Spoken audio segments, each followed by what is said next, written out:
Afternoon everybody. कल हम लोग क्या डिस्कस कर रहे थे? डाइजेस्टिव सिस्टम के बारे में हम लोग बातचीत कर रहे थे। डाइजेस्टिव सिस्टम में क्या चीज़ डिस्कस कर रहे थे? 6 stages of digestive processes. Digestive process बोला तो अगर हमने डाइजेस्टिव प्रोसेस बोला तो इसका क्या मतलब?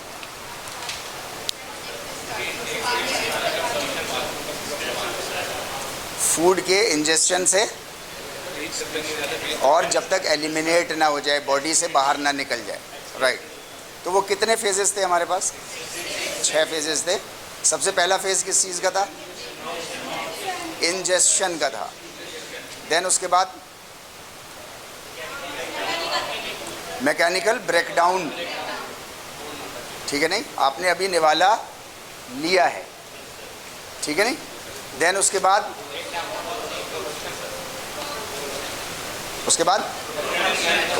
प्रोपल्जन है, राइट। ओके, आपने निवाला लिया है और प्रोपल्जन हो गया, क्या ये पॉसिबल है? ब्रेकडाउन होगा ना, मैकेनिकल ब्रेकडाउन होगा उसका, राइट। तो मतलब एक सीक्वेंस में हमें चलना है, चाहे ऊपर से ऐसे चल दो असेंडिंग में, चाहे डिसेंडिंग में ऐसे चल लो, ठीक है। तो हम लोगों ने इंजेस्ट किया है, फिर हमने उसको जो है वो ग्राइंडिंग करी है, उसकी मिक्सिंग करी है, उसमें बहुत सारे हम लोगों ने डिस्कस किया था, है ना। सलाइवा का उसमें पार्ट हम लोगों ने किया था। कौन सा फूड पार्ट हमारा जो है वो डाइजेशन शुरू हो जाता है वहाँ से? कार्बोहाइड्रेट का शुरू हो जाता है। किसकी मदद से होता है? एमाइलेज, सलाइवा की वजह से होता है। सलाइवा में कौन सा पोर्शन? राइट। एमाइलेज क्या है? राइट। किसी भी एंजाइम को पहचानने का तरीका क्या है? ASE है। आपकी बॉडी के अंदर अगर इन्फ्लेमेशन हो रहा है तो उसके लिए TIS लास्ट में लगा होगा। कोई आपका बॉडी का ऑर्गन दिया हुआ होगा और उसके लास्ट में लगा होगा TIS। लेकिन मैं आपसे ये कह रहा हूँ कि ये एनाटॉमी फिजियोलॉजी के संदर्भ में हम लोग बात कर रहे हैं। हम लोग बात एनाटॉमी और फिजियोलॉजी में जब उसके रिलेशन में जब हम लोग बात करेंगे तो TIS का मतलब इन्फ्लेमेशन होगा। इसको जनरल इंग्लिश में लागू मत कर दीजिएगा, इसको जनरल इंग्लिश में कहीं लागू मत कर दिएगा। किसी भी वर्ड के आगे लास्ट में आपको TIS मिला लिखा हुआ तो आपने उसको जो है वो इन्फ्लेमेशन कह दिया, नहीं। जब आप ह्यूमन बॉडी के रिलेशन में कुछ पढ़ रहे होंगे, जैसे ह्यूमन बॉडी के रिलेशन में आप एनाटॉमी फिजियोलॉजी पढ़ें, ह्यूमन बॉडी के रिलेशन में आप एक्सरसाइज फिजियोलॉजी पढ़ें, ह्यूमन बॉडी के रिलेशन में आप स्पोर्ट्स इंजरीज के बारे में पढ़ें, है ना। तब आपको TIS का मतलब आँख बंद करके जो है वो इन्फ्लेमेशन हो रहा है आपके उस ऑर्गन में। यहाँ तक बात क्लियर है बिल्कुल। उसके लिए हम लोगों ने बहुत सारे कल एग्जाम्पल्स लिए थे, 3-4। नेफ्राइटिस, कंजक्टिवाइटिस जो आजकल चल रहा है ना, आई फ्लू चल रहा है। ये सारा हमारा प्रोसेस जो है वो एमाइलेज के ज़रिए से, एंजाइम के ज़रिए से कार्बोहाइड्रेट को ब्रेक डाउन शुरू होगा, ठीक है नहीं? राइट। अगर आपसे कोई ये पूछे कि सबसे पहला डाइजेस्टिव ऑर्गन कौन सा है आपके पास?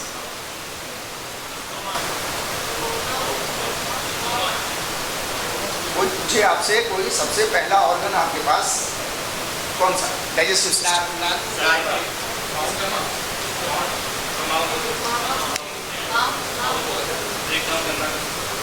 और थोड़ा सा कॉमन, हमें थोड़ी सोचने की आदत डालनी है। हम बहुत अच्छा सोचते हैं, लेकिन थोड़ा एनाटॉमी और फिजियोलॉजी के रिलेशन में हमको थोड़ा अच्छा सोचने की प्रैक्टिस करनी है। सलाइवा आपका सबसे पहला ऑर्गन है? Yes sir. नहीं, मतलब कॉमन सेंस इस्तेमाल करो ना। कोई भी रूल रेगुलेशन कॉमन सेंस के खिलाफ नहीं हो। आप कॉमन सेंस इस्तेमाल करो। क्या सलाइवा आपका पहला होगा? सलाइवरी ग्लैंड पहला होगा क्या? टीथ पहला होगा क्या? सोचने की बात है, कोई बात नहीं। टंग, ओके फाइन, टंग पहली होगी क्या? टीथ भी नहीं है, टंग भी नहीं है, सलाइवा भी नहीं है, पैलेट भी नहीं है। पैलेट समझ लेना, ऊपर, राइट। पैलेट भी नहीं है। अभी क्या बचा आपके मुंह में? यूवोला, वो जिसको कौवा बोल रहे हैं, क्या वो पहला है?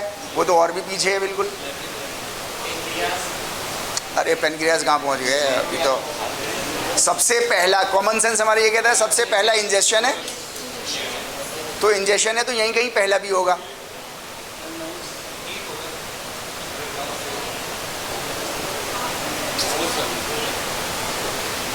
आपका सबसे पहला डाइजेस्टिव ऑर्गन आपके लिप्स हैं। आपका सबसे पहला लिप्स हैं। बार बार आप बोल रहे हो माउथ। आप में से किसी ने एक ने बोला भी था भी लिप, लेकिन उसने इतने कॉन्फिडेंस कम के साथ बोला था कि वो आवाज़ बस यहीं आके गिर गई। मैंने कैच करनी पड़ी मुझको, मतलब गिर गई, कहीं आसपास गिर रही थी। ठीक है नहीं? तो सबसे पहला ऑर्गन आपका। आपके कंपटीशन में कभी कभी हम लोग इस तरीके के सवालों को भी डील करेंगे जो पिछले 10 सालों के पेपर्स में कहीं ना कहीं एनाटॉमी एंड फिजियोलॉजी के रिलेशन में आपके कॉम्पिटिशन्स में, किसी भी कॉम्पिटिशन में सवाल आया हो। ये एक सवाल आ चुका है कि डाइजेस्टिव ऑर्गन सबसे पहला ह्यूमन बॉडी में कौन सा होता है? लिप्स होता है। लिप्स से शुरुआत होगी, देन आपका डाइजेस्टिव अंदर फिर इंजेक्शन होगा, है नहीं? तो सबसे पहला पॉइंट आपके लिप्स हैं। ये लिप्स आपके खुलेंगे तो खाना अंदर जाएगा। ये लिप्स आपके जो हैं वो सबसे पहले उसकी हॉटनेस, कोल्डनेस, आप चुस्की लेते हो ना चाय की, तो आप टेस्ट कर रहे होते हो, है नहीं, कि वो कितनी गर्म है। कहाँ से चेक करते हैं हम उसको? जाहिर सी बात है वो लिप्स से ही करते हैं, ज़ुबान से नहीं करते। तब तक तो ज़ुबान जल जाएगी, जब तक तो पैलेट जल जाएगा हमारा, जब तक वो अंदर चली जाएगी अगर तो सबसे पहला ऑर्गन हमारे पास लिप्स है, राइट। देन उसके बाद हमारा पूरा और प्रोसेस है। सबसे पहले आपका इंजेक्शन फूड होता है। कॉमन सेंस की बात मैं फिर कर रहा हूँ आपसे। आप इंजेस्ट कर रहे हो मतलब ले रहे हो, तो सबसे पहले खाना कहाँ टच हो रहा है? लिप्स पे टच होता है, नहीं होता आई डोंट नो, लेकिन खुलते ज़रूर हैं उसके लिए। मीन्स रिसीविंग मोड में आ जाते हैं वो। तो चाय, कॉफ़ी, कोल्ड ड्रिंक ये होती है जो। Okay fine. ज़ुबान या दांत? ज़्यादा चांसेस हैं ज़ुबान के, लेकिन अगर कोई काटने वाली चीज़ है तो फिर टीथ हो जाएगा। मैं वही कह रहा हूँ, कॉमन सेंस इस्तेमाल कर करके हम लोग ऐसे बहुत से कंपटीशन के सवाल आप यहीं के यहीं लिख सकते हैं। तो आप लोग अगर जिस लोगों ने नहीं लिखा है तो लिख लीजिए। Very first digestive organ is lip. सबसे पहला, अगर नहीं लिखा है किसी ने, very first organ is lip. ठीक है नहीं? राइट। अब सेकंड पे बहस हो सकती है। That depends on the nature of the खाना, स्टेटस ऑफ द खाना। अगर मुलायम है तो ज़ुबान, अगर हार्ड है तो दांत, या दांतों से छुलता हुआ ज़ुबान पे, राइट। देन फिर अगेन दांत, दांतों के साथ ज़ुबान, फिर वो रोलिंग करेगी उसकी। आप में से कल हम लोगों ने ये समझने की कोशिश की थी कि रोलिंग ऐसे होती है। आप में से कितने लोगों ने खाना खाते पे रोलिंग का ऊपर थोड़ा सा ध्यान दिया? किसी ने दिया? खाना खाते पे किसी ने मुंह के अंदर जब निवाला रखा, कल रखे, सब लोगों ने रखे, कितने लोगों ने ध्यान दिया कि ज़ुबान क्या क्या काम कर रही है उस वक्त? वो तो कर रही है, वो तो आपको पता है ऐसे। कल ऑब्जर्व कितनों ने किया? नहीं किया। आपने किया? किसी ने नहीं किया। एक चीज़ होती है पता होना और एक चीज़ होती है प्रैक्टिकल करना, है नहीं? स्विमिंग पूल के किनारे खड़े हो जाइए और खूब अच्छी स्विमिंग कर लीजिए, लेकिन पानी के अंदर जाएंगे तो डूब ही जाएंगे, है नहीं? तो जानना एक अलग चीज़ होती है और उसको थोड़ा सा ऑब्जर्व करिए, खुद प्रैक्टिकल करिए।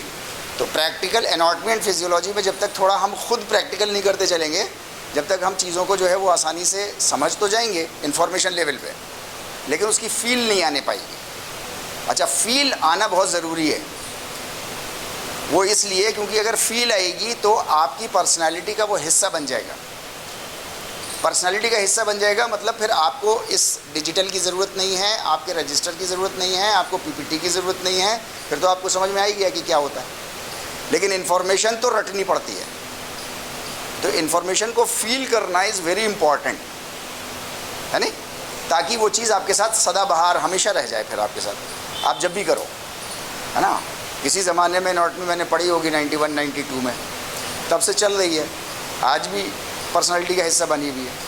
वजह उसको फील किया हुआ है उस वक्त का, जिन सर ने पढ़ाया है उन्होंने भी फील कराया था, उसके बाद भी कंटिन्यूसली फील किया।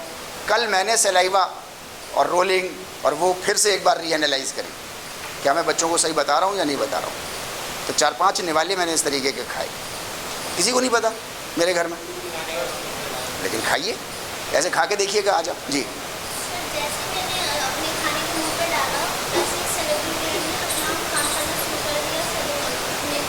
ठीक,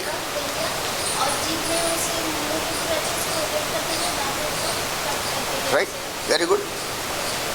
एक तो ये फील करिएगा, दूसरा एक और चीज़ फील करिएगा कि एक तरफ के दांत कितनी बार उसको काट रहे हैं, और फिर उसको रोल करके क्या आप इधर ले गए जब थोड़े बारीक हो गए, फिर क्या दूसरे दांतों को इस्तेमाल किया आपने या नहीं। मीन्स मैं कह रहा हूँ सिर्फ एक होती है चीज़ ऑब्ज़र्व करना और एक होता है देखना। तो देखने में और ऑब्ज़र्व करने में ज़मीन आसमान का फ़र्क होता है नहीं। तो आपको सिर्फ देखना नहीं है, आपको सिर्फ खाना नहीं खाना, प्रैक्टिकल करिएगा। आपकी एनाटॉमी फिजियोलॉजी का हिस्सा है, आपके कोर्स का हिस्सा नहीं है, लेकिन आपकी पर्सनैलिटी में ट्रांसफ़र हो जाए उसके लिए ये चीज़ बहुत इंपॉर्टेंट है, राइट। फिर उसके बाद वो चला गया एसोफेगस में। एसोफेगस को जनरल अंग्रेजी में क्या कहेंगे? फूड पाइप कहेंगे, राइट। जो निवाला हम खाते हैं उसको एनाटॉमी में क्या बोलते हैं? Bolus, right. ये कंपटीशन में आ चुका है सवाल। जो खाने का एक वो हम पूरा लेते हैं उसको जनरल इंग्लिश में बोलते हैं मॉर्सल। मॉर्सल, MORSEL लिख लीजिए। सवाल इसी तरीके का आया था कि मॉर्सल को एनाटॉमी में क्या कहते हैं। अब मॉर्सल पता हो, पता चला मॉर्सल हम समझ रहे हैं पता नहीं क्या हिस्सा है बॉडी का। मॉर्सल इज ए निवाला in general English. Morsel, MORSEL, morsel. Morsel is a निवाला which you take, which we ingest into our mouth, ठीक है नहीं, राइट। एनाटॉमी में इस मॉर्सल को बोलस बोलते हैं। तो हमें ये फ़र्क मालूम होना चाहिए, तभी हम उसका आंसर दे पाएंगे सवाल का कि मॉर्सल को एनाटॉमी में क्या बोलते हैं, या what is the anatomical name of the morsel. तो बोलस उसका फिर वो सही आंसर है। अब से 12-15 साल पहले ये सवाल आया था, लेकिन हाई पॉसिबिलिटी है कल को फिर आ सकता है जब आप कंपटीशन दें, ठीक है नहीं, राइट। एसोफेगस से होता हुआ, फूड पाइप से होता हुआ वो खाना हमारे पेट में चला गया सक्सेसफुली। हमारा एसोफेगस और हमारा ट्रैकिया ये दोनों साथ साथ हैं, दो ऑर्गन्स या अलग अलग हैं? दो अलग अलग ऑर्गन्स हैं, साथ में चिपके हुए हैं, ऐसा ही है, राइट। मुंह से खाना एसोफेगस में ही जाएगा, मुंह से खाना ट्रैकिया में नहीं जाएगा। इसके लिए ऊपर वाले ने आपको कौन सा ऑर्गन दिया है? एपिग्लॉटिस। पक्का है क्या? Right, epiglottis, right. ये भी सवाल एक कंपटीशन में किसी आ चुका है, ठीक है नहीं, राइट। एपिग्लॉटिस वो एक हिस्सा है। एपिग्लॉटिस किसी भी वजह से अगर हल्का सा खुला रह गया और आपके खाने का एक पार्ट भी ट्रैकिया में चला गया, तो उसके लिए आपको नेचर ने जो है वो एक्सपल्जन, अभी प्रोपल्जन हो रहा है ना, अंदर जा रहा है, अभी एक्सपल्जन का भी एक मैकेनिज्म दिया है। वो फटाक से सारी वो कोशिश करेगा कि आपकी डेड स्पेस जो एयर है वो भी बाहर निकाल दे।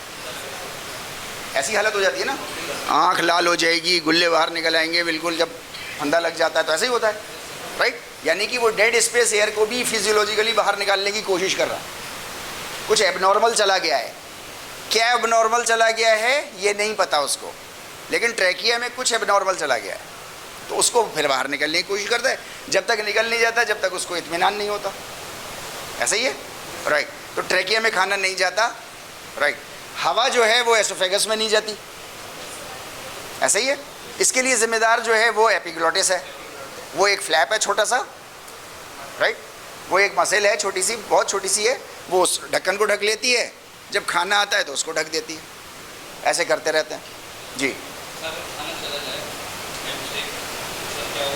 ट्रैकिया में, अगर ट्रैकिया में चले जाए तो आपके लिए फैटल है ना, वो जानलेवा है। पानी चला जाए वो भी जानलेवा है, लंग्स में नहीं जाना चाहिए। चला जाता है तो फैटल है ना, मर जाएगा वो खांस भी नहीं पाएगा क्योंकि कंटिन्यूसली खाना फिर जा रहा है उसका, है ना। तो वो एक डिस्क्रिपेंसी एक बॉडी के अंदर उस वक्त डेवलप हो जाती है जिसको इमीडिएट करेक्शन ज़रूरी है, इमरजेंसी। अगर वो बॉडी खुद कर सकती है तो ठीक है, अगर नहीं कर सकती है तो धमाधम फिर पीछे से हाथ भी पड़ते हैं, मुक्के भी लगते हैं, वो भी होता है। अगर वो भी नहीं है पॉसिबल तो फिर आपको किसी तरीके से गाड़ी वाड़ी में लाद करके इमरजेंसी में ले जाते हैं, फिर वो वहाँ पर आपको सीने से धक्का मारेंगे, कुछ और टेक्निकल चीज़ें, वैक्यूम लगाएंगे, खींचेंगे। इतनी देर में अगर बच गए तो ठीक, नहीं बचे तो ओम शांति, इन्ना लिल्लाहि व इन्ना इलैहि राजिऊन, कोई बात नहीं। दुनिया में लोग आते हैं चले जाते हैं, राइट। तो हमारा पार्ट जो है वो हम लोग यहाँ तक आ गए थे जी। बताएं बताएं।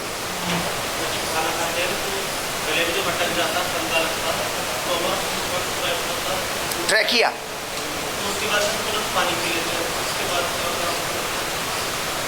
मैं आपका सवाल नहीं समझ पा रहा। आप ये कह रहे हो, जो मैं समझा हूँ, आप ये कह रहे हो कि हमने खाना खाया, खाना हमारा फूड पाइप के बजाय विंड पाइप में चला गया, ऐसा कह रहे हो? हमें फंदा लग गया, राइट। फिर क्या कह रहे हो? तुरंत पानी नहीं पीते। जब तक आप नॉर्मल नहीं हो जाते तब तक आपको पानी नहीं पिलाया जाता। पहले तो वो निकलना ज़रूरी है, पहले तो बॉडी उसको एक्सपल्जन मोड में निकालेगी, वो रॉकेट की तरह बाहर निकलेगा, है नहीं। पहले तो ये ज़रूरी है, एक बार वो बाहर निकल जाए फिर उसके बाद आपको शांत किया जाता है थोड़ी देर। शांत करने के बाद वो आपका पानी फिर आपको दिया जाता है कि अब इसको पी लो, सुकून से हो जाओ पहले, है नहीं। तो पानी पीने, फंदा लगने में और पानी पीने में लंबा गैप है, लेकिन ये सब इतनी जल्दी हो जाता है कि हमें ऐसा लगता है जैसे फ़ौरन पानी पिला दिया गया हमको, लेकिन हर चीज़ का एक छोटा छोटा पार्ट हो करके एक बड़ा पार्ट बन जाता है जी। क्या चीज़? बड़े बूढ़े कहते हैं, शायद कोई याद कर रहा होगा खाना खाते पे, याद कर रहा होगा जी।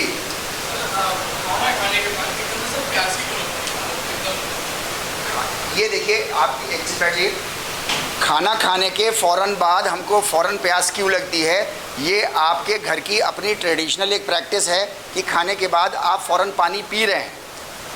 खाने के बाद चूँकि आप पानी पीने की आपकी बॉडी को आदत पड़ गई है, ये बॉडी इस काबिल है कि आप इसको जिस इन्वायरमेंट में जैसे भी रखना चाहें वैसे ये रह लेगी, फिर उसकी इसको आदत पड़ जाएगी। लेकिन मसला ये है कि क्या सही है और क्या गलत है आपकी बॉडी के लिए, वो हमें मालूम होना चाहिए। आम जनता ऐसे करती है, ठीक है, बहुत अच्छा करती है, जैसा भी कर रही है, और वो जी भी रही है आज तक। लेकिन आपके लिए होना ये चाहिए, लॉजिकली आपके लिए होना ये चाहिए कि खाना खाने से के वक्त आपके पास मीन्स आपको पानी गटागट करके नहीं पीना है।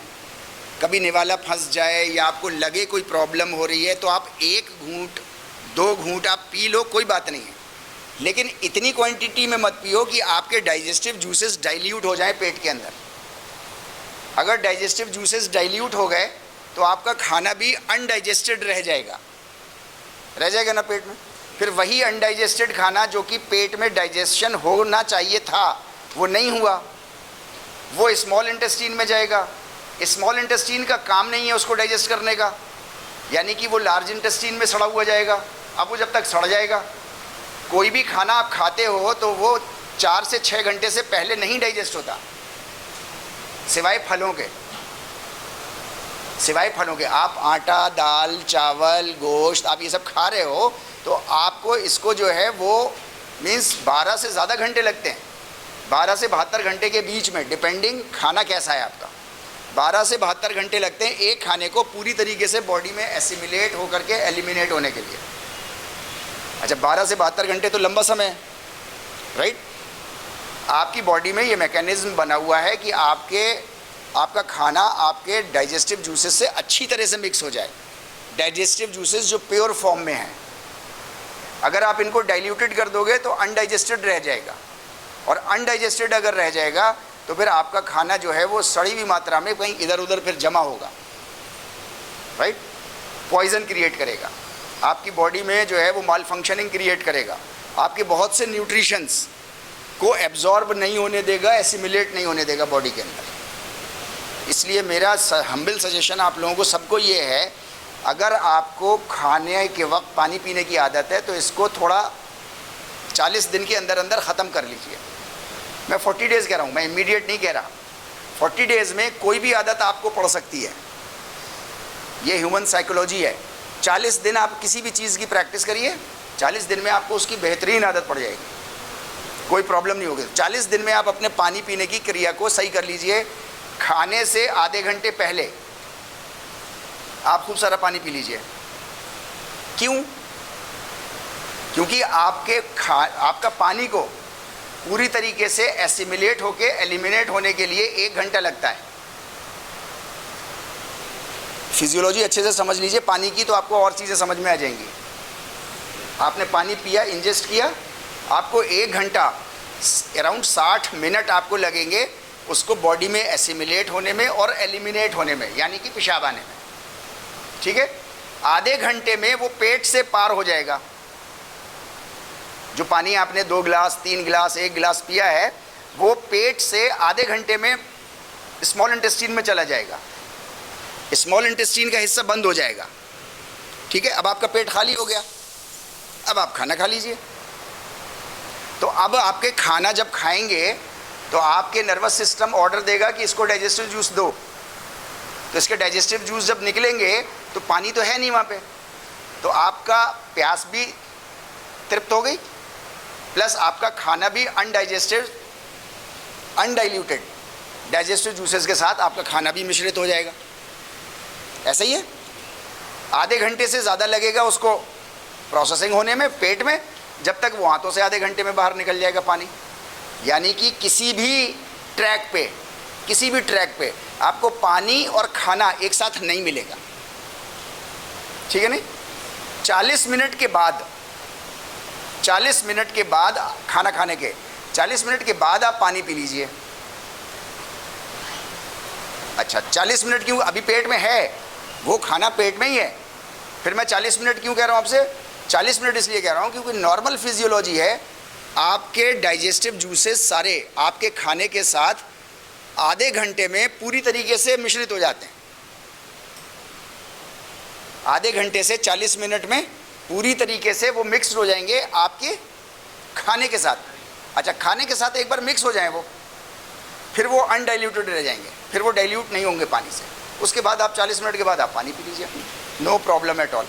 तो ये पूरा एक मैकेनिज्म है 1 घंटे का। जी, आप कुछ कह रहे हैं? पानी के साथ जैसे कोई liquid cheese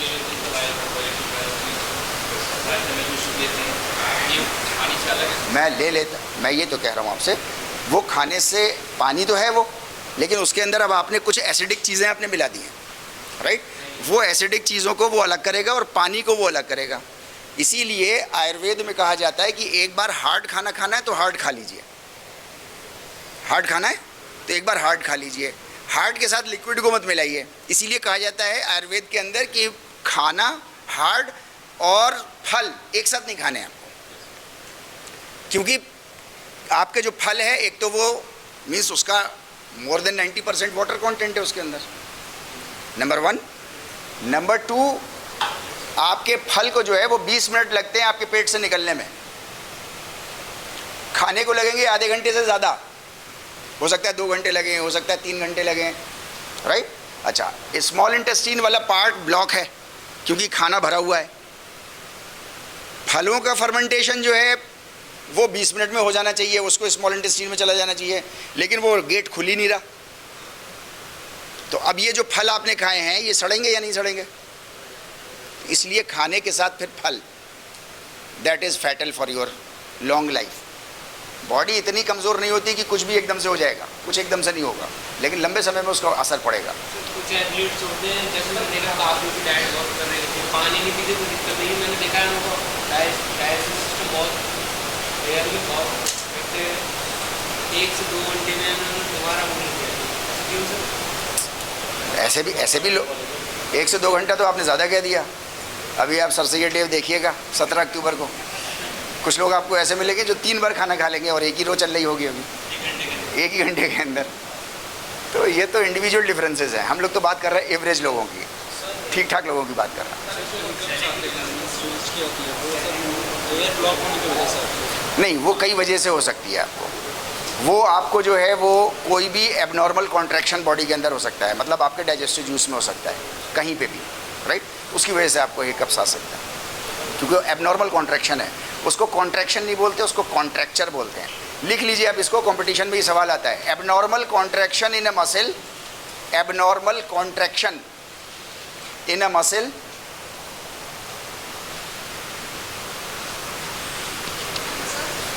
abnormal contraction in a muscle is called contracture. Contracture,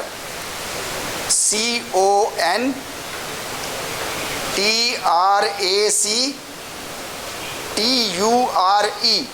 contracture। तो अगर आपसे कोई बोले कॉन्ट्रैक्चर हो गया, मतलब एबनॉर्मल कॉन्ट्रैक्शन हो रहा है उसके अंदर, मसल्स में ही होता है कॉन्ट्रैक्शन, इसके अलावा कहीं और कॉन्ट्रैक्शन होता नहीं आपकी बॉडी में।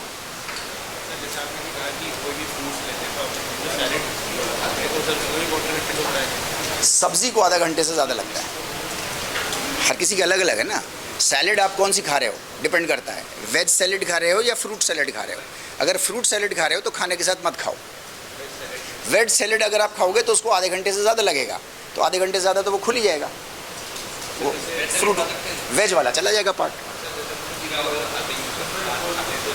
राइस की होती है उसमें तो सर राइस तो क्या चीज़ डिपेंड करता है ना कि वो खाना आपका वो दिक्कत है इसलिए नहीं करेगा क्योंकि उसका वो प्रोटीन पार्ट निकाला है। देखिए वाटर पार्ट आपका जो है वो दिक्कत करेगा, वाटर पार्ट है ना, क्योंकि पेट के अंदर जब जाएगा तो वो उसके प्रोटीन बाहर निकालेगा, फैट बाहर निकालेगा, पानी को अलग करेगा, ऐसे ही होगा ना, राइट।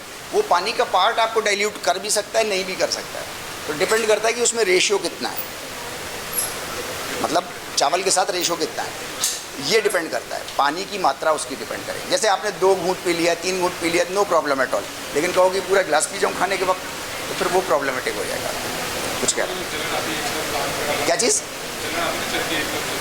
जलन आ रही है, हाँ ओके फाइन, उसके बारे में मुझे अंदाज़ा नहीं है कि कान क्यों बंद करते हैं उसके, ठीक है। तो यहाँ तक बात क्लियर है, आप कुछ कह रही हैं, कुछ नहीं जी।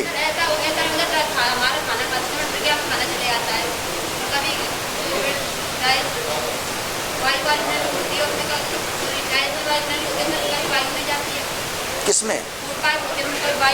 फूड पाइप में एयर जा सकती है, एपिग्लॉटिस का इसीलिए तो काम है कि खाने के टाइम पे वो ट्रैकिया को, उसको फूड पाइप को बंद रखेगा ताकि ट्रैकिया में हवा चली जाए सारी, वो जा सकती है। तो आपको क्या करेगी, पेट में आपके, इसको कहते हैं ब्लोटिंग। अगर आपके पेट फूल जाए बिना खाने के, हवा से फूल जाए, उसे कहते हैं ब्लोटिंग। लिख लीजिए ये भी, ब्लोटिंग, BLOAT, ब्लोट। बिना खाने के पेट के फूल जाना, बिना खाने के पेट का फूल जाना इज ब्लोटिंग।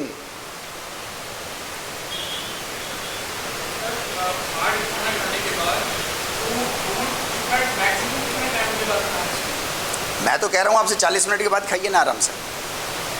अच्छा कभी कभार खा लें, तो मैं ये कह रहा हूँ कि देखिए लाइफ में कभी भी बहुत हार्ड एंड फास्ट रूल मत बनाइए इसका। भाई आप किसी के घर मेहमान गए, उसने आपको आम काट के दिए, अब आप कहें मैं तो नहीं खाऊंगा, तो बदतमीजी हो गई। तो खा लो उसका दिल रखने के लिए, उसका दिल रखना ज़्यादा बड़ी चीज़ है, लेकिन आम प्रैक्टिस नहीं होनी चाहिए हमारी, मैं ये कहना चाह रहा हूँ। वो ब्लोटिंग की वजह से बन रही है। ठीक है भाई, यहाँ तक हो गई बात हमारी क्लियर। अभी हम लोग जो हैं वो सिर्फ आज एक पार्ट करेंगे, तो parts of digestive system almost हम लोगों का कवर हो ही गया है पिछले 2 क्लासेस से। आप कुछ कह रहे हैं हमसे सर? हाँ, वोमिटिंग आपकी बॉडी के अंदर, आपके पेट के अंदर कोई ऐसी चीज़ चली गई है जो या तो उसी वक्त या आगे आपके लिए जो है वो जहर का काम करेगी। तो बॉडी के पास एक्सपल्जन का एक और मैकेनिज्म है जिसको हम वोमिटिंग कहते हैं। आपकी बॉडी में ख़ास करके पेट के अंदर कोई भी ऐसी चीज़ चली गई है जो आगे चल के पॉइजनस बन सकती है, तो उसको जो है वो हाथ के हाथ वो बाहर निकालने की कोशिश करेगी। अच्छा, ये खाते ही भी हो सकता है, खाते पे भी हो सकता है, खाने के 10 मिनट बाद, 15 मिनट बाद, 2 घंटे के बाद भी हो सकता है, डिपेंडिंग कि वो खाने के डाइजेशन के किस स्टेज पे पहुंच गया और वहाँ जाके नर्वस सिस्टम को लगा कि ये तो जहर हो जाएगा। हो सकता है ना ऐसा पॉसिबल, तो वो आधे घंटे के बाद निकाल देगा, 1 घंटे के बाद निकाल देगा। तो वोमिटिंग हमारी इसलिए होती है। 1 मिनट, आप कुछ कह रही थी? वोमिटिंग आपकी इसलिए हो रही है बेटे क्योंकि आप जब ज़्यादा फिजिकल एक्टिविटी अपने लिमिट से ज़्यादा करते हो, हम लोगों ने रेस्पिरेटरी सिस्टम में पढ़ा है ना, जब हम हैवी ब्रीदिंग करते हैं, पैंटिंग करते हैं, तो कौन सी मसल्स इस्तेमाल होती हैं हमारी?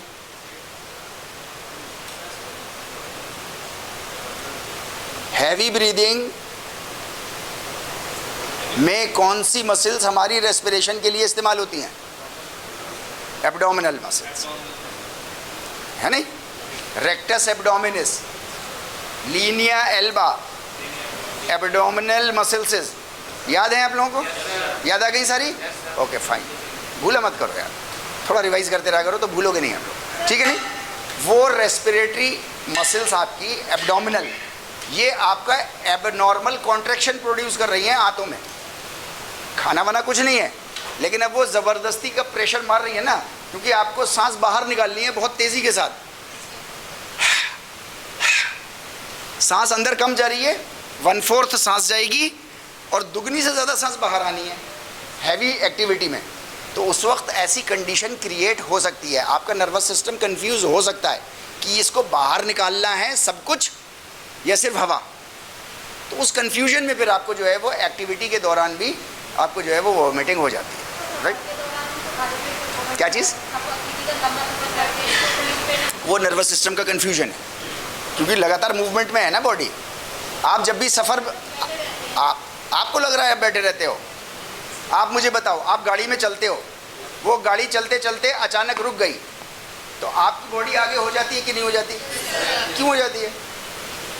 अगर बॉडी आपकी रेस्ट में थी, गाड़ी चलते पे अगर आपकी बॉडी रेस्ट में थी, तो जब अचानक रुकी तो बॉडी ऐसी रहनी चाहिए थी ना आपकी, लेकिन ऐसा होता नहीं। आपको लगता है आपका सारा इंटरनल सिस्टम आपकी गाड़ी की स्पीड के साथ ट्रेवल कर रहा होता है, और जैसे ही गाड़ी की स्पीड एकदम से रुकती है अचानक, तो आपकी बॉडी के अंदर तो ब्रेक मैकेनिज्म लगा नहीं, वो तो गाड़ी में लगा। आपके अंदर एकदम से झटका महसूस हुआ आपको, तो आप आगे बढ़ गए। फिर आपने अपने को रोका कि मैं डैशबोर्ड से न टकरा जाऊं कहीं, मैं गाड़ी से गिर ना जाऊं कहीं। आपकी बॉडी फिर आपको रोकती है जब तक आप आगे बढ़ जाते हो। या आपको लगता है कि आप नहीं मूव कर रहे, आप तो आराम से बैठे हुए हो, आप बैठे हुए हो, आपकी पूरी बॉडी उसी स्पीड पे चल रही है जिस स्पीड पे गाड़ी चल रही है। ऐसे में इंटरनली बॉडी को जो है वो कन्फ्यूजन क्रिएट हो जाता है कि ये कर क्या रहा है, इसको चाहिए क्या है। सबको नहीं होता, कुछ लोगों को हो जाता है। तो उसके लिए उनको जो है वो सीडेटिव दी जाती है। सीडेटिव कहते हैं आपकी नर्वस सिस्टम को थोड़ा शांत करने वाली दवा, राइट? वो सीडेटिव दवा एक दी जाती है आपको, एवोमिन के नाम से आती है इंडियन मार्केट में। आपको जब जर्नी करते हो, ट्रेन में चलते हो, गाड़ियों में चलते हो, बसेस में चलते हो, तो आपको आने लगता है ना, चक्कर से आने लगते हैं, तो वो सब हाँ एंटी वोमिटिंग जो आपकी दवा है, तो वो एवोमिन है। अब वो एवोमिन जो है वो आपको इसलिए दी जाती है कि आपका नर्वस सिस्टम थोड़ा शांत हो जाए, क्योंकि नर्वस सिस्टम भी एक्टिव हो गया है अंदर ही अंदर। अच्छा, मूवमेंट हो नहीं रहा, इसको समझने की फिजियोलॉजी को समझ लो, ये लास्ट पार्ट है हमारा आज की क्लास का। लार्ज मस्कुलर एक्टिविटी हो नहीं रही, लेकिन आप चल रहे हो 120 की स्पीड से, तो नर्वस सिस्टम को कंफ्यूज होना ही है। हालांकि नहीं होता आमतौर से, ऑन एन एवरेज किसी का नहीं होता, लेकिन कुछ लोगों का कंफ्यूज हो जाता है। जिनको कंफ्यूज हो जाता है उनको उल्टी आने लगती है, उसको लगता है कि यार कुछ तो होना चाहिए ना, कुछ तो करना चाहिए, और ये कुछ कर भी नहीं रहा और चल रहा है 120 की स्पीड से, इसलिए उसको कन्फ्यूजन हो जाता है। चूँकि वो हाइपर एक्साइटेड हो जाता है नर्वस सिस्टम, उसको वो दवा दी जाती है, आधे घंटे में वो असर करना शुरू कर देती है। वो सीडेटिव होती है, आपके नर्वस सिस्टम को शट डाउन कर देती है। तो आप क्या करते हो, ऐसे लोग क्या होता है जब एवोमिन खा लेते हैं तो उसके बाद वो गाड़ी में मस्त सो जाते हैं। Sir, 1 right, thank you very much. Level